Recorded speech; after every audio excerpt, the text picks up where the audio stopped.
Wingback Marco Palestra is Chelsea's second signing of the season. They're getting an attack-minded wingback with an intriguing physical profile, measuring 6'1", and clocking in as the fastest player in Serie A last year. It's an interesting projection as he played a very unique role on loan at Cagliari last year. In possession, he was often pushed up on the final defender and used as the target for long, direct balls in transition in order to use his height and pace. I've seen most slotting him straight into Chelsea's starting lineup for next year, but I wouldn't be surprised if the adjustment period is longer than his price tag of €60 million may suggest. He is still underdeveloped defensively and will need time to adjust his game when facing players closer to him in terms of physicality than he was facing week in, week out in Serie A. With all of that in mind, my grade for this signing is a B flat. Now let's get into some more detail and show you my reasoning for that arbitrary letter grade that gets the people going. On the technical side of things, Palestra has one standout trait, which you can spot within seconds of turning on the tape, and that's the fact that he is truly comfortable using both of his feet on the ball. I've been developing a new metric for player footedness while I scout this summer, and I can confidently say that Palestra will clock in with the most impressive score that I get for a while. The lower the score, the more two-footed the player, and Palestra scored an R6.7. For some context, Chelsea's supposed first signing this summer, Valentin Barco, clocked in with an L84.4. It's that fact, paired together with his electric pace, that makes him a threat with the ball at his feet, especially when he has space to run into. I do question some of the hype around his dribbling ability though. A lot of fans are quoting the fact that he has the highest amount of fouls won in Serie A last year, and the second most successful dribbles, as proof of his dribbling skill. But it's important to note that his successful dribble percentage wasn't that high, so it was a matter of a very high volume of dribbles rather than always being able to beat his man. That's backed up by the eye test when you watch him play. He's good in tight spaces, getting the ball out from his feet and beating defenders in scrappy duels, and getting on the run. And he can obviously drive really well into space with his pace when given the room. But when defenders are more properly set, he relies on fake shots or crosses and heavy chops to try and find space, using the fact that he's comfortable on both sides to try and fake out defenders, all to mixed success. A lot of his wins were found from beating up on other wingbacks who were very poor defensively, along with a group of players who simply couldn't come close to matching his speed. Those raw dribbling and foul numbers will go way down simply as a result of playing under a system where he's not one of the primary attacking outlets and playing against teams sitting deeper than the ones he saw at Cagliari. But I think you'll also see success percentages drop too, as he has to learn to adjust to a league with better athletes and a quality of defending that's on another level. His combo of extreme pace and two-footedness might be just about enough to be a reasonably effective dribbler at the Premier League level already. It's a mixture of traits which will always ensure a good base level of threat, especially when given space to run into, but I think he will need to develop his game to be someone you classify as a truly dangerous dribbler in the Premier League. I'll also be looking out for a few turnovers where he goes down a bit too easily in search of a foul, as in the games I watched I saw him benefit from a number of very borderline calls that were sort of Serie A specials. That should be an easy adjustment to make, but it's just something to keep an eye on early in his time at the club. Another thing to keep an eye on, and this is one of the more bizarre scouting notes I've ever taken for a player. I can guarantee you won't hear this one anywhere else on YouTube, so if it persists in his time at Chelsea, remember where you heard it first. But in the 4 matches I watched of Palestra, he seemed to really have a problem and struggle to anticipate and pinpoint exactly where the ball was going to bounce. Again, I know it sounds weird. The first time it happened, I chalked it down to a bit of bad luck, maybe some sun in his eyes. Then it happened a second time and it was a bit strange. And by the end of my time scouting him, I had 4 or 5 legitimate instances of him being really slow at tracking the ball through the air. It's possible this was a run of really bad luck in this regard, but it will be fascinating to keep an eye on it just to see if it's a real thing or not.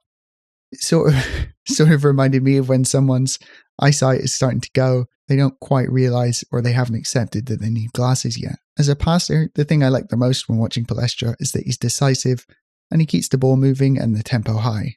Some solid one-touch passes and balls around the corner were on show. He didn't show anything particularly exceptional in his passing range, but he can identify the right pass and play it quickly. He's also comfortable receiving the ball with his back to goal and handling pressure from behind before offloading to a teammate. While the two-footedness is on full display, and is a big asset when passing. Solid but unspectacular is how I describe his crossing and passing in totality. Ultimately, he didn't have a lot of chances to pick out a pass. He was often very isolated, thus opting to use his legs to progress the ball up the pitch, and his job was often simply to get enough space out wide to swing in across. So while his statistical profile when it comes to his passing is uninspiring, I'm pretty confident that's not as a result of any major deficiencies in his game. He does have a tendency to get a bit carried away with some of the long, mazy runs and turn down a really good passing opportunity in order to continue the run or fire off a long pot shot. The hope will be that some of that composure, vision and decision making will develop with more playing time and age.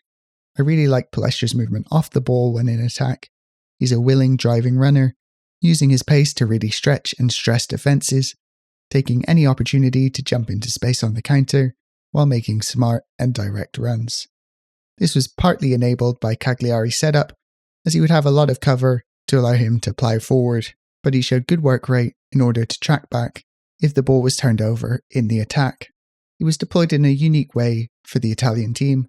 In their more structured build-up play, he would often, by design, be the furthest man forward on the pitch, finding himself as the main outlet in transition, where he'd mostly then be tasked with using his pace to chase onto speculative long through balls, or to use his relative height against some of the smaller wing-backs he was matched up with. You definitely won't see this technique used as much as Cagliari deployed it, but is an intriguing potential weapon for Alonso to unleash in the right matchups, especially with the prevalence of man-to-man marking that was going around the Premier League last year. The effectiveness of the plan was also curbed by the fact that despite being 6'1", Palestra is far from a force in the air. If he could improve that area of his game as he develops, then it would be a very, very juicy prospect to see him pushed high and wide. But for now, he's not going to dominate anyone but the most diminutive fullbacks in the air, despite his decent size. The weaknesses in Palestra's game show when he's asked to defend. He was insulated from having to do a lot of defensive work with how far up the pitch he was allowed to push. I describe his defending as passive, especially when attackers are able to run at him. He allows a lot of space to oncoming dribblers, allowing them to essentially pick out a cross at will. And in the 30 minutes or so that I watched him play against Rafael Leao, he was getting himself into bad positions regularly, finding himself turned and completely at his mercy as a dribbler. He's better when play is more structured and attackers have their backs to him, where he's willing to be a bit more physical and tight and engage. And he's a little bit feisty in the challenge without going overboard, which I like to see. In the air defensively, he's not the best, with a tendency to play the man he's marking rather than the ball, and at his height there's a lot of room to improve. Defending corners, he's given a zonal marking responsibility at the front of the 6-yard box, while being responsible for closing out on any short corners, while he was left as the last man back for their attacking corners, although that's probably in part to do with his pace, not just his lack of aerial threat. The thing I like most about the signing is the squad fit. All signs point to Xabi Alonso setting up with a back five, and I think Palestra is coming into a situation which suits him nearly perfectly, with all things taken into consideration. Malo Gusto looks like he's going to stay at the club, and I think he's also a very solid option in a back five.